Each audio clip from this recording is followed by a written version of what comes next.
Hey guys, Dave from Nerdarchy here, for Nerds by Nerds, hanging out with some of the crew. I'm Ted. I'm Nate. And today we are going to be talking about the gnome subrace, the Svirfneblin, or Deep Gnome. However you want to pronounce it. Yeah, you know like how I say it? Svirfneblin? Svirfneblin. Svirfneblin. But if it's plural, isn't it? Nebli? Neblin, maybe. Svirfneblins? How do you make it plural? I don't know. Is it already plural? I don't know. Maybe you guys can let us know. Maybe it's like sheep and sheep. It's possible. Could be. I like Svirfneblin personally. It's fun to say. Try it. You'll like it. All right.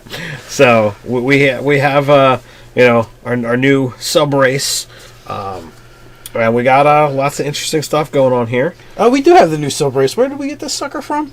The Princes of Elemental Evil Player's Handbook Compendium thing. Player's Companion to the Elemental Evil PDF download. Yeah. Go check it out. It's free. Yeah, it'll be in the description too. I'll put a link there.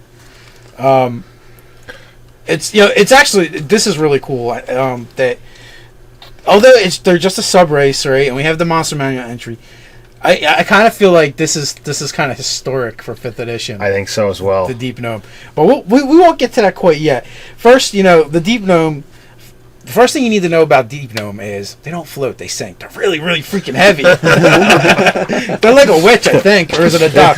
It's size 3 to 3.5 foot tall, weighs 80 to 120 pounds. They're beefy. Now my kid is this height, and he's like 40. Yeah. So I could not imagine trying to combine the mass of 3 of my kids together. Dense bones helps. My son's pretty heavy, but he's still not 120. He's still not 80. What are you talking about? He what is he, 50?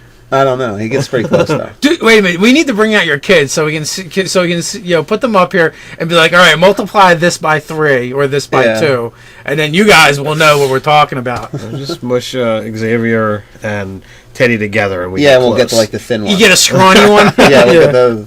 Yeah, the one that doesn't have a beer gut.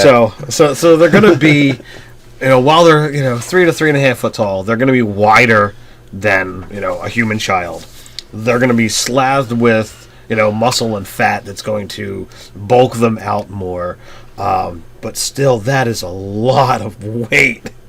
Well, yeah, you figure, at 3 foot, 3 foot tall, under 3 foot tall, they can be just as strong as a human. So absolutely, yeah. Since there's no really penalties in 5th edition. So I mean, that being said, that's one of the reasons why they're dense, I guess. But Svirfneblin is a really cool sub-race for Gnome. It's always been one of my favorites. Yeah, I was sad when I didn't see it in the edition, but I also assumed that I wasn't going to see it in the startup. Yeah, they had to leave room for the Drow, man. The Drow. Oh, that's that right, race is pretty much universally considered evil. Yeah, let's put that one in the player's handbook because rather than the only good Underdark race. Yeah, that's how it is. Well, there's not too many famous deep gnomes. I guess I'm just going to leave it there. yeah. And the one that there was actually in someone else's book. But, all right, so basically, just being a deep gnome doesn't get you very much. It gets you superior dark vision. Well, and 120 feet's good. And it gets you stone camouflage. Compared to a normal gnome. Oh, okay. And technically the undercommon. Yeah, they get an extra language, but most forest gnomes get to speak to small woodland creatures. Does a regular gnome get this? Bonus, the they advantage on saves? No. Yes, yeah. Oh, yeah. Oh, wow. I missed that. They're really regular good. gnome. Yeah, but, so the gnome cunning, you have advantage on all intelligence, wisdom, and charisma saving throws against magic. That's a gnome trait. That's a gnome trait, and it's a very, very good gnome trait. Yes. Oh, yeah. That pretty much encompasses a lot. Like me touching you, I'm touching you. Freak. So yeah, I mean, that's a really good one, especially if you're going to go warrior, any kind of warrior class, or even like a monk class. Anything more martial isn't going to have good saves when it comes to that stuff. Okay. And so rolling with advantage is no small thing. No, not at all. I mean, that's going to allow you to shrug off a lot of things. And they're still smart. I mean, they get the +2 to intelligence, and then there are other bonuses to dex. So if you're using the basic stat array and you want to go martial, you can get that bump to dex, play a roguey type character, and not have that negative intelligence modifier, or you can definitely stat them Be out smart. for Yeah. If you're talking rogue or warrior type, no, fighter. Let's just say fighter.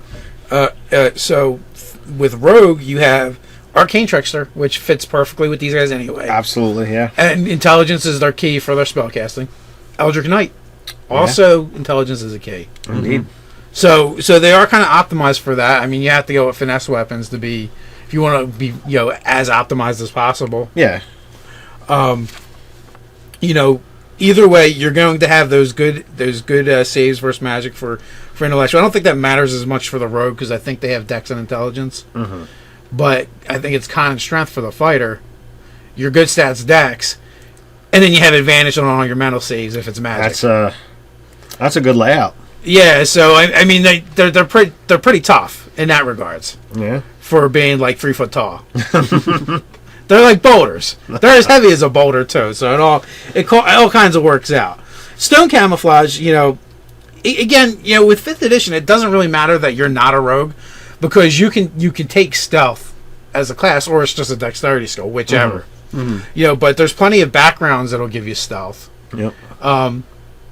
And there's a couple other ways of getting it, whether you're multi-classing or you're taking a feat or whatever. Right.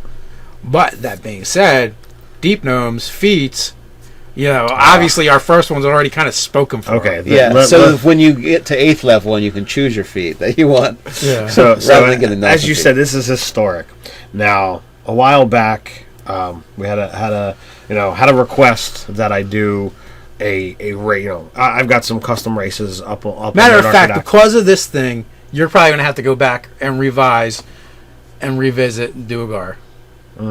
Yeah, I think it's probably. Oh yeah, absolutely. But as I said, I did some custom races over on Nerdarchy.com, and we had a request for Duergar.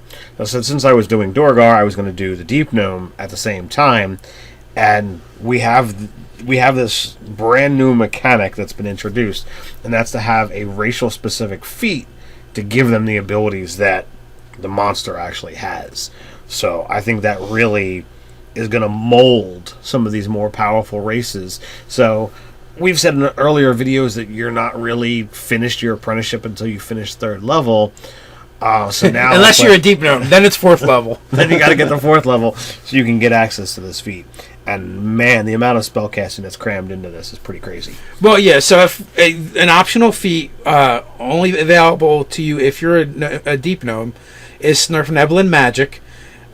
Prerequisite, you have to be a gnome, and specifically a Deep Gnome. Mm-hmm. But what you get is, at will, you get to cast non-detection.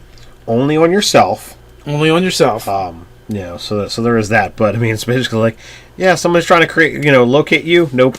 And then once a day, you get to cast blindness, deafness, blur, and disguise self. When you get them back when you finish a long rest. And you get them back when you finish a long. So I mean, there's a ton of utility there. Yeah. They're not chump spells. No, not at all. And some people, blur is fantastic. I heard a little bit of crying about other races, blah blah blah. They get the spells right off the bat, but they get the spells off the bat, but they're not getting like a 2nd, 3rd level spell at will. Yeah.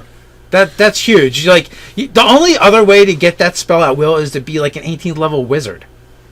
Yeah. So that's pretty strong. It's situational because they can still see you visibly. Yeah. So it's only when you're trying to find somebody with magic. That's when you get camouflage.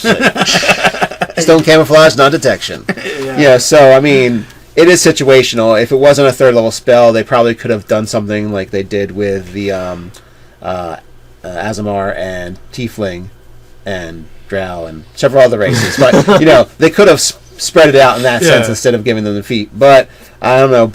There's some of those spells. I mean, blur, blindness, deafness is 2nd. They're both 2nd level spells. Yeah. What's the last one? Disguise self. Okay, that's a 1st, but still a 1st and 2 2nd level spells. While the other people are getting I don't even non-detection. I'm not even sure if that is 3rd or 2nd. I don't know, but again, it's situational. But it is really good. Yeah, like any situation where someone tries to detect you. So essentially, you're getting 3 spells you can cast once a day, and you're getting a spell that you can cast at will. That's not a cantrip. That's a lot of potency. The only thing that comes close to this type of thing would be the dragon marks that have been released in the playtest of Eberron. Yeah. And you had to be 9th level to get access to the higher level stuff. And, you know... And that went, what, first, second, third? Yeah. Kind of the progression there. You know, so it's like you're getting these things, but, I mean, none of that is a spell at will. You know, Yeah. all of those things... Well, you get a cantrip. But, I mean, even then, it's listed that you get these spells that you can cast once a day. It doesn't say you add this cantrip I feel to like your that one's kind of like a little ambiguous in their wording. Like, and they're notorious for that in certain places of the PHB and DMG. But, you know, everywhere else, cantrips are at will. So, yeah, you know, that... It begs the question of, like, well, how is that worded? How is the DM going to I think a cantrip once per day is kind of lame. But they're already kind of lame. Well, here's the thing, right? So, cantrips kick ass in this edition. I like cantrips. Well, I mean, like, weakness-wise, to have it... Because you can do it all the time, it's awesome. Okay. But if you could only do Mage Hand once a day, would you ever pick it? Well, that's true. Honestly. You know, like, really. But we used to. Yeah, some of us did. I hate that spell. Yeah, but, you know, so tossing the dragon marks aside, you know, you've got this feat, and since this is an official product, I mean, this isn't, you know. Oh yeah, this isn't playtest stuff. This Yeah. came out on RPG Drive-Thru. So, am I saying it right, or did I say it backwards? I always say that one, but say it backwards. But RPG Drive-Thru, I believe it is. You can go, you can download it. It's it says Watts right on. I mean, you can see that they outsourced it to someplace, but Sasquatch. It is only a it is only a download, but it's got an official kind of cover art to it. It's official. I mean, this was going to be a product. Yeah, Sasquatch Game Studio. Yeah, this was going to be a product that they for whatever reason they killed it as a product and decided to give it to us for free. So you're gonna get 25 pages worth of new races and new spells, and as you said, it's landmarking. It's brand new, and it's going to give us the ability to say, you know what, you think that race that you want to play is too powerful. Well, what if you break its abilities down into a feat that they can take later?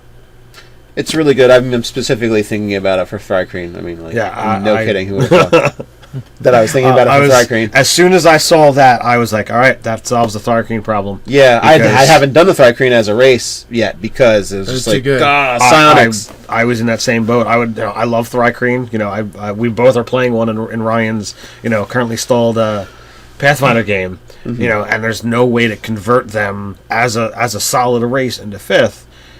Unless you can take into consideration because they have all this stuff going on that's non-psionic, and then you throw the psionics on top of it. It's just overkill.